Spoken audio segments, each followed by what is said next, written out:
Hi Paul, good session of the day. Not as bad as you possibly first thought after that long layoff from golf.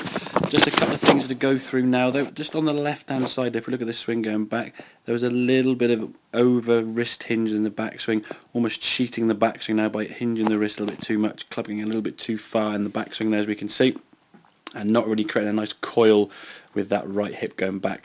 We discussed at the end of the lesson there trying to get the sensation that we're sort of squeezing into that right heel, so the weight staying back rather than going onto your tiptoes. If you do go on your tiptoes, it makes it very hard to actually rotate the body, and that's part of the reason why I think you sort of cheat the back, so now this sort of wrist hinge at the top just to try and complete the swing. So we get a bit more width, get the arms a bit further away from the chest there, a little bit less wrist hinge.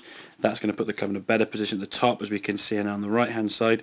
So we're sort of rotating that right hip back, coiling into that right side, getting the club to the top of the backswing now, nice and horizontal. There would be perfect. We do go a little bit further, but for the most part it's a shorter backswing than what you had before. Hands are a lot higher in a much better position. So from there now we can deliver the golf club back to the golf ball, nice and winding of the lower half because you've stabilised the lower half movement, and right the way through up onto that left side. So practice on that movement, that right hip, start trying to coil into that right side, keep the width, a bit less wrist hinge, and I'm sure you'll find your strike will be a lot more consistent, hit the ball a bit further and a bit straighter. So I hope that helps.